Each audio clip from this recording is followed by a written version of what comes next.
Good afternoon, everybody. Thank you for being here.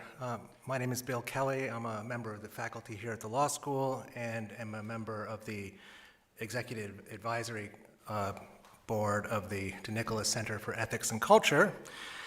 And on behalf of Dean Marcus Cole and the director of the center, Professor Carter Sneed, we are very, very excited and privileged to welcome you today to today's event. It's not often that we have the privilege of the presence of the Attorney General of the United States, and we look very much forward to his remarks today. A couple of notes about the format of today's event. There will be a pause about halfway through as we transition from the Attorney General's prepared remarks to a conversation between him and my friend and colleague, Notre Dame law professor Roger Alford. Please remain seated during this time, as guests who leave the courtroom will not be readmitted. Another reminder, please no photography or videography during this event. And finally, in the spirit of Dean Cole's message this week to the law school community, we remind you to please be respectful of our speaker and our guests today. If there are disruptions, you will be asked to sit and possibly to leave the courtroom. It's now my pleasure to introduce Tom Iannucci, who will be introducing today's guest. Thomas Iannucci is a litigation partner in the Washington, D.C. office of the law firm Kirkland & Ellis. He is chair emeritus of the Kirkland Firm-Wide Executive Management Committee. He was a member of that committee since 1995 and served the maximum 3 terms as chair of the firm's committee, beginning in 2001 when the position was created. He is an adjunct professor of trial advocacy at Georgetown University Law Center. For our purposes today, it's important to note that he is a double domer, one of our most distinguished alumni and a longtime great friend to many at this law school, and we're enormously grateful for his friendship and support over the years. So I will get out of the way now. Tom Iannucci.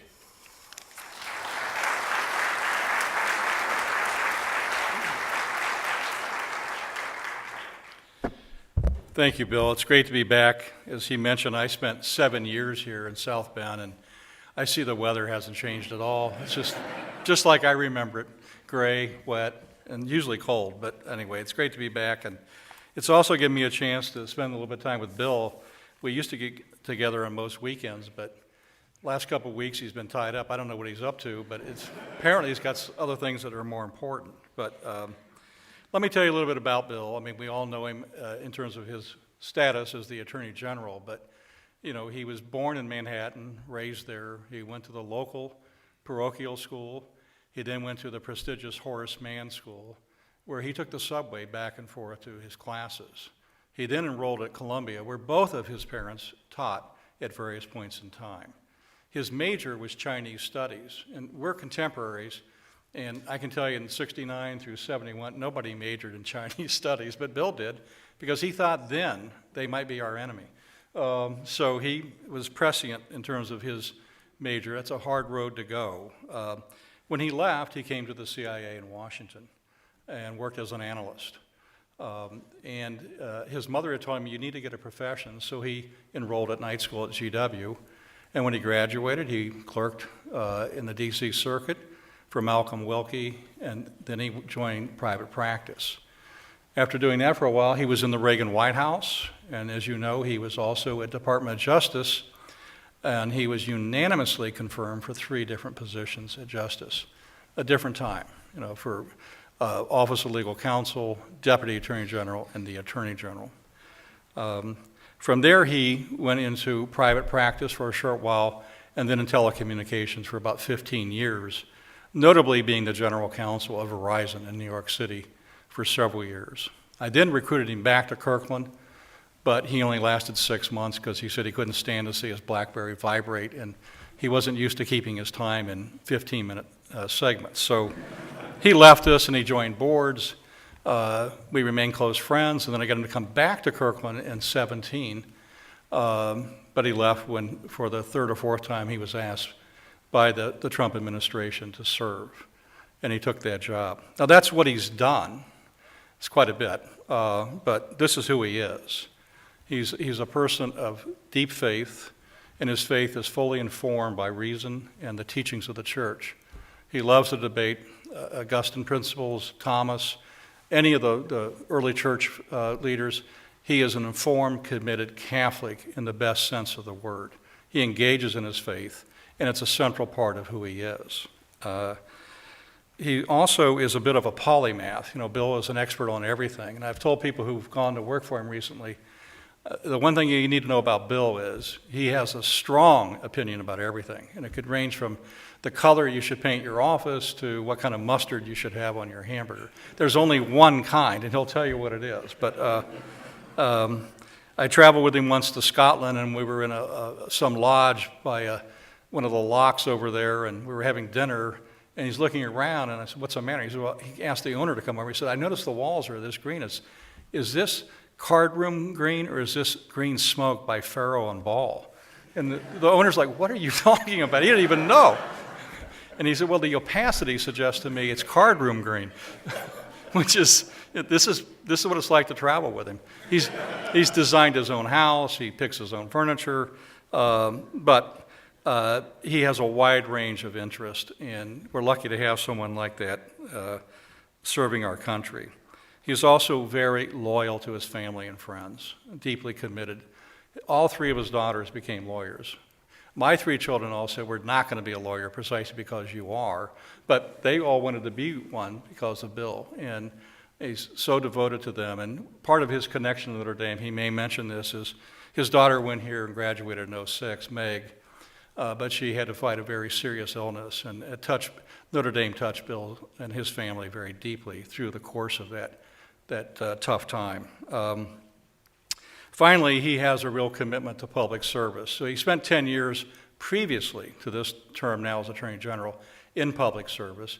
He spent 10 years in private practice, 15 years in telecommunications. But I, as his close friend, can tell you, he did not want to go back into the government. He was very happy. He had, earned his point where he had set up his family. He was enjoying being around his grandkids. But on the third try, he felt that the Department of Justice, there was a problem there. There had been a lot of issues. You remember the Attorney General Sessions had resigned. There was an interim Attorney General, and Bill felt it was incumbent upon him to step forward and serve again.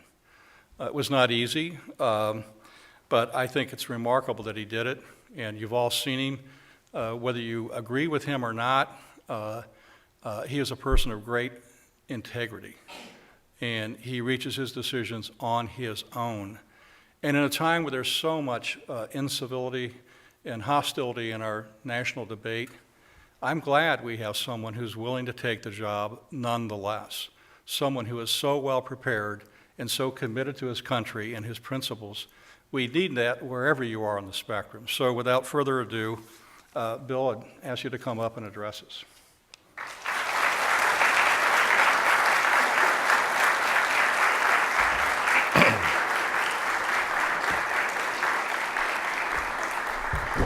Thank you very much. Thanks, Tom, for your kind introduction. Bill and Roger, it's good to be with you also.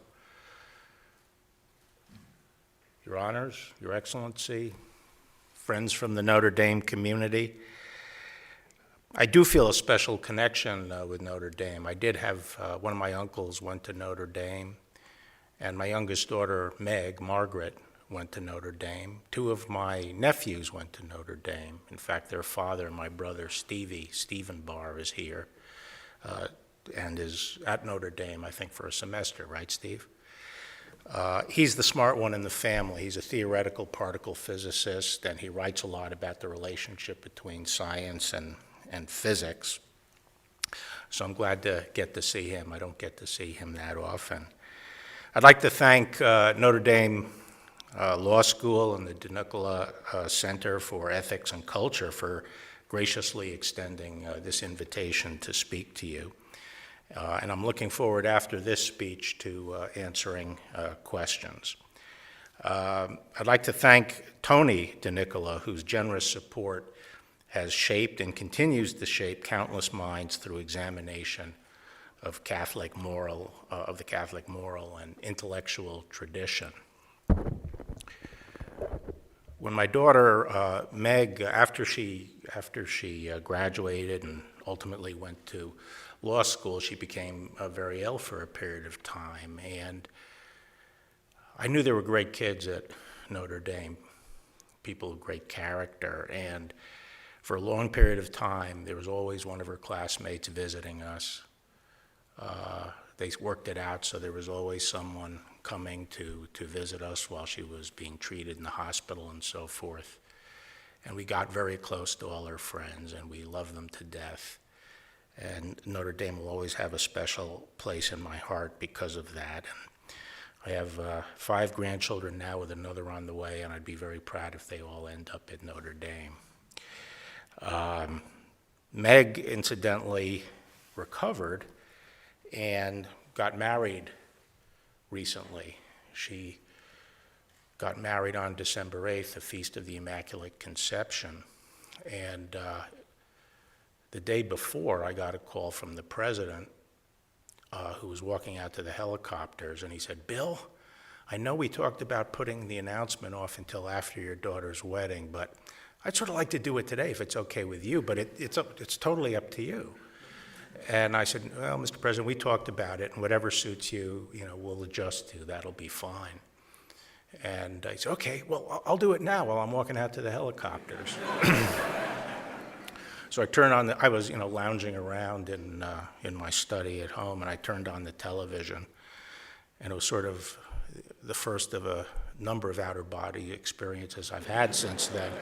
Because he walks over and he goes, "I'm selecting Bill Barr to be Attorney General of the United States." And that was the day before, that was Pearl Harbor Day, December 7th, and the next day was my daughter's wedding, and she said to me, "Pop, you're the only guy I know who would upstage his daughter at her wedding." But when I gave the toast, I said, "Meg, it's okay, because just as the Barr name is going to be dragged through the mud, you're changing your name to McGaughey."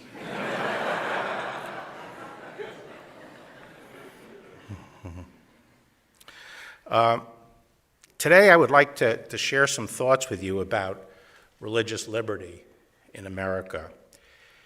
It's an important priority in this administration and for this Department of Justice. We've set up a task force within the department in which all the various components that have equities in this area, the Solicitor General's office, the Civil Division, the Office of Legal Counsel, and other offices are all represented. And we have regular meetings, and we keep an eye out for cases or events around the country where states are misapplying the Establishment Clause in a way that discriminates against people of faith, or cases where states adopt laws that impinge upon the free exercise of religion.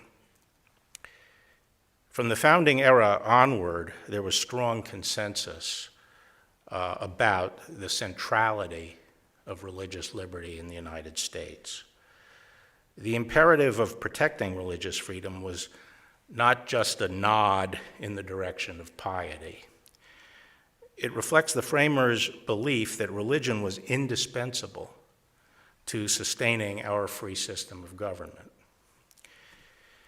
In his renowned 1785 pamphlet, Memorial and Remonstrance Against Religious Assessments, James Madison described religious liberty as a right towards men, but a duty towards the Creator, and a duty precedent, both in order of time and degree of obligation, to the claims of civil society. It has been over 230 years since that small group of colonial lawyers led a revolution and launched what they viewed as a great experiment, establishing a society fundamentally different than anything that had come before. They crafted a magnificent charter of freedom, the United States Constitution, which provides for limited government while leaving the people broadly at liberty to pursue their lives both as individuals and through their free associations. This quantum leap in liberty has been the mainspring of unprecedented human progress, not only for Americans, but for people around the world. In the 20th century, our form of free society faced a severe test. There's always been the question whether a democracy so solicitous of individual freedom could stand up against the regimented totalitarian state.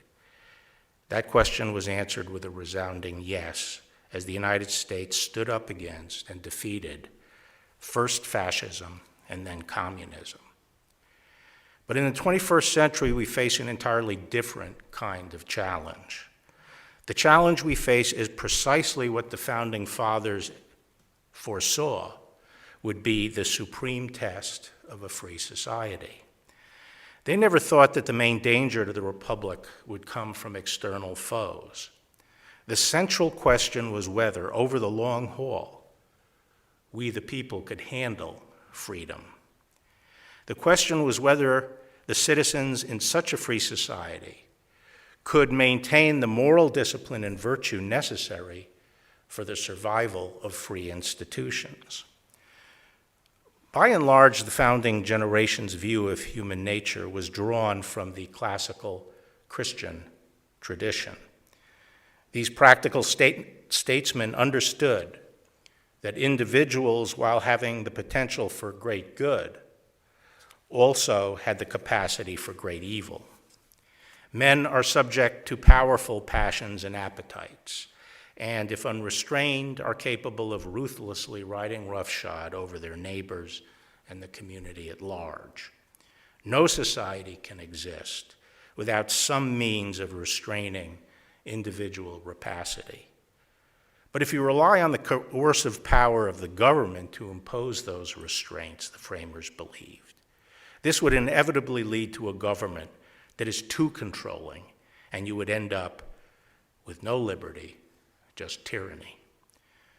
On the other hand, unless you had some effective restraint, you end up with something equally dangerous: licentiousness, the unbridled pursuit of personal appetites at the expense of the common good. This is just another form of tyranny, where the individual is enslaved by his appetites, and the possibility of any healthy community life crumbles. Edmund Burke summed up this point in his typically colorful language. Men are qualified for civil liberty in exact proportion to their disposition to put chains upon their own appetites. Society cannot exist unless a controlling power be placed somewhere, and less of it there is within, the more of it there must be without. It is ordained in the eternal constitution of things that men of intemperate minds cannot be free. Their passions forge their fetters. So the founders decided to take a gamble, and they called it a great experiment. They would leave the people broad liberty, they would limit the coercive power of the government, and they would place their trust in the self-discipline and virtue of the American people. In the words of Madison, we have staked our future on the ability of each of us to govern ourselves. And this is really what they meant by self-government. It did not mean primarily the mechanics by which we select a representative legislature. It referred to the capacity of each individual to restrain and govern themselves. But what was the source of this internal controlling power? In a free republic, those restraints could not be handed down from above by philosopher kings. Instead, social order must flow up from the people themselves, freely obeying the dictates of inwardly possessed and commonly shared moral values. And to control willful human beings with an infinite capacity to rationalize, those moral values must rest on authority independent of men's wills. They must flow from the transcendent supreme being. In short, in the framers' view, free government was only suitable and sustainable for a religious people, a people who recognized that there was a transcendent moral order antecedent to both the state and to man-made laws, and had the discipline to control themselves according to those enduring principles. As John Adams put it, "We have no government armed with the power which is capable of contending with human passions unbridled by morality and religion. Our Constitution was made only for a moral and religious people. It is wholly inadequate for the government of any other." And as Father John Courtney Murray observed, the American tenet was not that free government is inevitable, only that it is possible, and that its possibility can be realized only when the people as a whole are inwardly governed by the recognized imperatives of the universal moral order. Well, how does religion promote moral discipline and the virtue needed to sustain free government? Well, first, it gives us rules to live by. The founding generation were Christians, and they believed that the Judeo-Christian moral system corresponds to the true nature of man. And those rules speak to man and fulfill man both in his private spiritual life and in his communal life. Those moral precepts start, of course, in Christianity with the two great commandments: to love God with your whole heart, soul, and mind, and to love thy neighbor as thyself.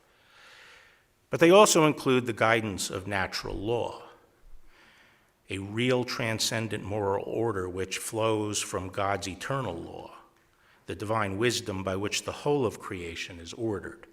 The eternal law is impressed upon and reflected in all created things. And from the nature of things, we can, through reason and experience, discern standards of right and wrong that exist independent of human will. Now, modern secularists dismiss this idea of morality as sort of otherworldly superstition imposed by a killjoy clergy. But in fact, Judeo-Christian moral standards are the ultimate utilitarian rules for human conduct. They reflect the rules that are best for man, not in the by and by, but in the here and now. They are like God's instruction manual for the best running of man and the best operation of human society. And by the same token, violations of these moral laws have bad real-world consequences for man and for society. We may not pay the price immediately, but over time, the harm is real. Religion also helps promote moral discipline within society. We're all fallen. We don't automatically conform our conduct to moral rules, even when we know that they are good for us. But religion helps teach, train, and habituate people to want what is good. It does not do this primarily by formal laws, that is, by coercive power. It does this through moral education and by framing society's informal rules, the customs and traditions which reflect the wisdom and experience of the ages. In other words, religion helps frame a moral culture within society that instills and reinforces moral discipline. I think we all recognize, that over the past 50 years, religion has been under increasing attack. On the one hand, we have seen the steady erosion of our traditional Judeo-Christian moral system and a comprehensive effort to drive it from the public square. On the other hand, we see the growing ascendancy of secularism and the doctrine of moral relativism. By any honest assessment, the consequences of this moral upheaval have been grim. Virtually every measure of social pathology continues to gain ground. In 1965, the illegitimacy rate was 8%. The last time I was Attorney General, in 1992, it was at 25%. Today, it is at over 40%, and that's the national average. In many of our large urban areas, as we know, it is well over 70%. Along with the wreckage of the family, we are seeing record levels of depression and mental illness. Dispirited young people soaring suicide rates, increasing numbers of angry and alienated young males, an increase in senseless violence, and a deadly drug epidemic. As you know, over 70,000 people die a year from drug overdoses. That is more casualties in a year than we experienced during the entire Vietnam War. I won't dwell on the bitter results of the new secular age. Suffice it to say that the campaign to destroy the traditional moral order has coincided, and I believe has brought with it immense suffering and misery. And yet the forces of secularism, ignoring these tragic results, press on with even greater militancy. Among the militant secularists are many so-called progressives. But where is the progress? We are told we are living in a post-Christian era, but what has replaced the Judeo-Christian moral system? What is it that can fill the spiritual void in the hearts of the individual person? And what is the system of values that can sustain human social life? The fact is that no secular creed has emerged capable of performing the role of religion. Scholarship suggests that religion has been integral to the development and thriving of Homo sapiens since we emerged roughly 50,000 years ago. And it is just for the past few hundred years that we've embarked on this experiment of living without religion. We hear much today about our humane values, but in the final analysis, what undergirds these values? What commands our adherence to them? What we call values today is really nothing more than mere sentimentality, still drawing on the vapor trails of Christianity. Now, there have been times and places where the traditional moral order has been shaken in the past. In the past, societies like the human body seem to have a self-healing mechanism, a self-correcting mechanism that gets things back on course if things go too far. The consequences of moral chaos become too pressing. The opinion of decent people rebels. They coalesce and rally against obvious excess. Periods of moral retrenchment follow periods of excess. This is the idea of the pendulum. And we've all thought to ourselves, after a while, the pendulum will swing back. But today we face something different that may mean that we cannot count on the pendulum swinging back. First is the force, fervor, and comprehensiveness of the assault on organized religion we are experiencing today. This is not decay. This is organized destruction.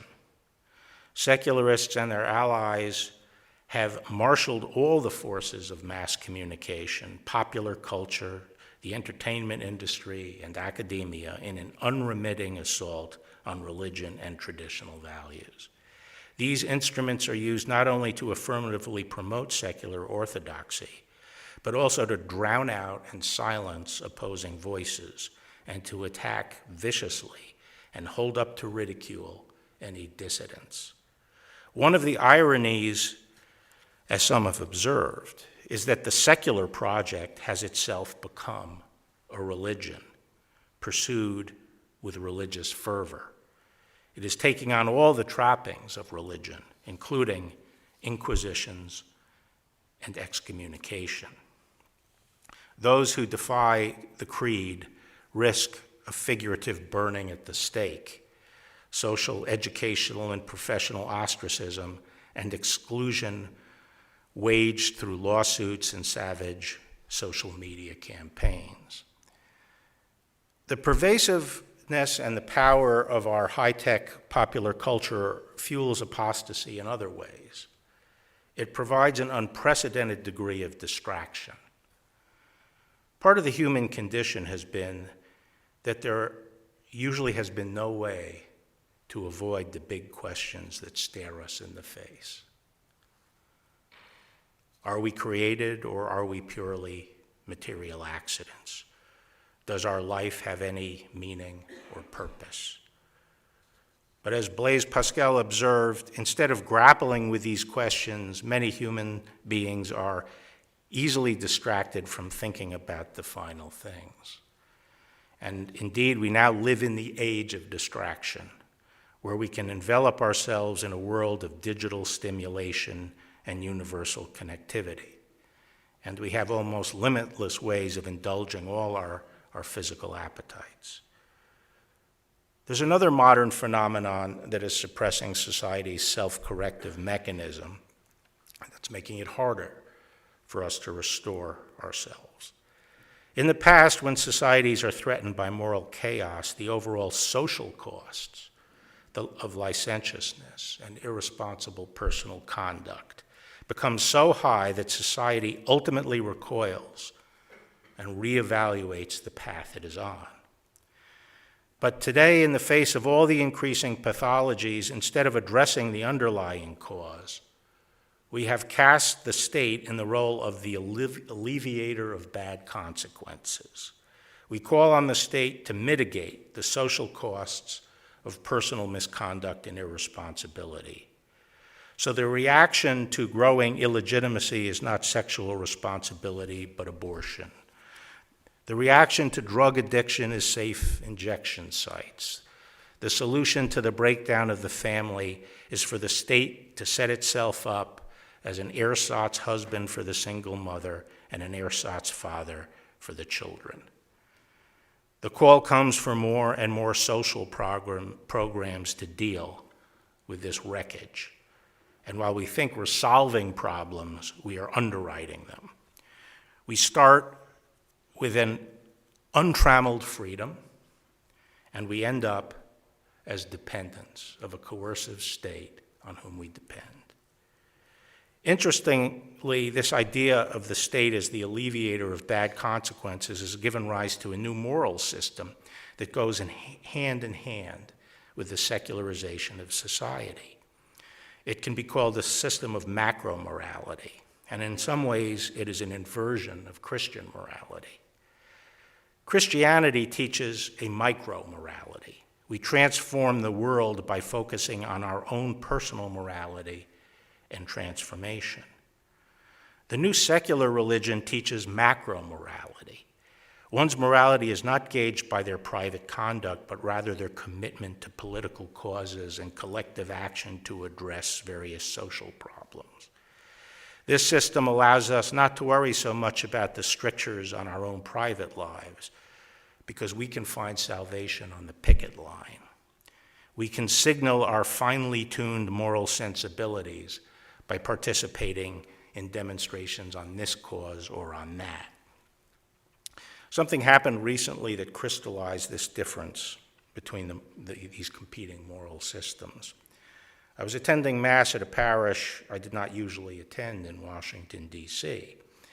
And at the end of Mass, the chairman of the Social Justice Committee got up to give his report to the parish. And he pointed to the growing homeless problem in D.C. and explained that more mobile soup kitchens were needed to feed them. This being a Catholic church, I expected him to call for volunteers to go out and provide for this need as volunteers. But instead, he recounted all the visits that the committee members had made to the DC government to lobby for higher taxes and more spending to fund mobile soup kitchens. A third phenomenon which makes it difficult for the pendulum to swing back is the way the law is being used as a battering ram to break down traditional moral values and to establish moral relativism as the new orthodoxy. Law is being used in a couple of ways. First, either through legislation, but more frequently through judicial interpretation, the forces of secularism have been continually seeking to eliminate laws that reflect traditional moral norms. At first, this involved rolling back laws that prohibited certain kinds of conduct, hence the watershed decision legalizing abortion, and since then the legalization of euthanasia, and the list goes on, as we all know. More recently, we have seen the law used aggressively to force religious people and entities to subscribe to practices and policies that are antithetical to their faith. The problem is not that religion is being forced on others. The problem is that irreligion is being forced. Secular values are being forced on people of faith. This reminds me of the way Roman emperors just couldn't leave the minority of Christians in the empire alone, although they were loyal to the emperor. They couldn't leave them in peace. They would mandate that they had to violate their conscience by offering religious sacrifice to the emperor as a god. Similarly today, militant secularists do not have a live and let live spirit. They are not content to leave religious people alone to practice their faith. Instead, they seem to take delight in compelling people to violate their conscience. For example, the last administration sought to force religious employers, including Catholic religious orders, to violate their sincerely held religious views by funding contraceptive and abortifacient coverage in their health plans. And similarly, recently, California has sought to require pro-life pregnancy centers to provide notices of abortion rights. This refusal to accommodate the free exercise of religion is relatively recent. Just 25 years ago, there was a broad consensus in our society that our laws should accommodate religious belief. In 1993, Congress passed the Religious Freedom Restoration Act. The purpose of the statute was to promote maximum accommodation to religion when the government adopted broad policies that might impinge on religious practice. And at the time, this was not controversial. It was introduced by Chuck Schumer with 170 co-sponsors in the House, and was introduced by Ted Kennedy and Orrin Hatch with 59 co-sponsors in the Senate, and it passed the Senate by 97-3. But recently, as the process of secularization has accelerated, this statute has come under assault, and the idea of religious accommodation is falling out of favor. Because this administration firmly supports accommodation of religion, the battleground at this time has largely shifted to the states. Some state governments are now attempting to compel religious individuals and entities to subscribe to practices or to espouse viewpoints that are incompatible with their religion. Ground zero for these attacks on religion are the schools, and to me, this is the most serious challenge to religious liberty today. For anyone who has a religious faith, by far the most important part of exercising that faith is teaching that religion to your children, the passing on of the faith. There is no greater gift we can give our children and no greater expression of love. And for the government to interfere in that process is a monstrous invasion of religious liberty. Yet, this is where the battle is being joined, and I see that is being waged on three fronts. The first front relates to the content of public school curriculum. Many states are adopting curriculum that is incompatible with traditional Judeo-Christian principles, according to which parents are attempting to raise their children. And they often do this without any opt-out provision for religious families. Thus, for example, New Jersey recently passed a law requiring public schools to adopt an LGBT curriculum that many feel is inconsistent with traditional Christian teaching. Similar laws have been passed in California and Illinois. And the Orange County Board of Education in California issued an opinion that, quote, parents who disagree with the instructional material related to gender identity, gender expression, and sexual orientation may not excuse their children from this instruction. Indeed, in some cases, the schools may not even warn parents about the lessons they plan to teach on controversial subjects relating to sexual behavior and relationships. This puts parents who dissent from the secular orthodoxy to a difficult choice. Try to scrape together enough money to send their kids to private school or homeschooling, or allow their children to be inculcated with messages that they fundamentally reject. The second axis of attack in the realm of education are state policies designed to starve religious schools of generally available funds and encouraging students to choose secular options rather than religious schools. Montana, for example, created a program that provided tax credits to those who donated to a scholarship program that underprivileged students could use to attend private schools. The point of the program was to provide a greater parental and student choice in education and to provide better education to needy youth. But Montana expressly excluded religious-affiliated private schools from the program. And when that exclusion was challenged in courts by parents who wanted to use the scholarship to attend a non-denominational Christian school, the Montana Supreme Court required the state to eliminate the entire program, rather than to allow parents to use the scholarships for religious schools. It justified this action by pointing to a provision in the Montana Constitution, commonly referred to as the Blaine Amendment.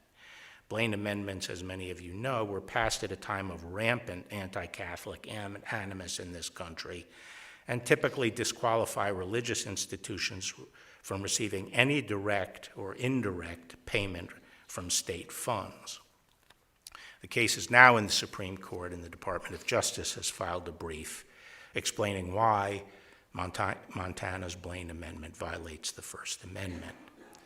Finally, the third kind of assault on religious freedom in education have been recent efforts to use state laws to force religious schools to adhere to secular orthodoxy. For example, right here in Indiana, a teacher sued the Catholic Archbishop of Indianapolis for directing the Catholic schools within his diocese that they could not employ teachers in same-sex marriages because the example of those same-sex marriages would undermine the school's teaching on the Catholic view of marriage and the complementarity of the sexes. This lawsuit clearly infringes on the First Amendment rights of the Archdiocese by interfering both with its expressive association and with its church autonomy. And the Department of Justice filed a statement of interest in the state court making these points, and we hope that the state court will soon dismiss this case. Taken together, these cases paint a disturbing picture. We see the state requiring local public schools to insert themselves into contentious social debates without regard to the religious views of their students or parents. In effect, these states are requiring local communities to make their public schools inhospitable to families with traditional religious values. Those families are implicitly told that they should conform or leave. At the same time, pressure is placed on religious schools to abandon their religious convictions. Simply because of their religious character, they are starved of funds. Students who would otherwise choose to attend them are told that they may only receive scholarships if they turn their sights elsewhere. And simultaneously, the religious schools are threatened in tort cases and undoubtedly will be threatened with the denial of accreditation if they adhere to their religious character. If these measures are successful, those with religious convictions will become still more marginalized. I do not mean to suggest that there is no hope for moral renewal in our country, but we cannot sit back and just hope that the pendulum is going to swing back towards sanity. As Catholics, we are committed to the Judeo-Christian values that have made this country great. And we know that the first thing we have to do to promote this renewal is to ensure that we are putting our principles into practice in our own personal lives. We understand that only by transforming ourselves will we transform the world beyond ourselves. This is tough work. It's hard to resist the constant seductions of contemporary society. And this is where we need the grace and prayer and the help of the church. Beyond this, we must place greater emphasis on the moral education of our children. Education is not vocational training. It is leading our children to the recognition that there is truth and helping them develop the facility to discern and love the truth and the discipline to live by it. We cannot have a moral renaissance unless we succeed in passing to the next generation our faith and values in full vigor. The times are hostile to this. Public agencies, including public schools, are becoming secularized and increasingly actively promoting moral relativism. If ever there was a need for a resurgence of Catholic education and more generally religiously affiliated schools, it is today. I think we should do all we can to promote and support authentic Catholic education at all levels. Finally, as lawyers, we should be particularly active in the struggle that is being waged against religion on the legal plane. We must be vigilant to resist efforts by forces of secularization to drive religious viewpoints from the public square and to impinge upon our exercise of our faith. I can assure you that as long as I am Attorney General, the Department of Justice will be at the forefront of this effort, ready to fight for the most cherished of all our American liberties, the freedom to live according to our faith. Thank you for the opportunity to talk with you today, and God bless you and Notre Dame. Thank you.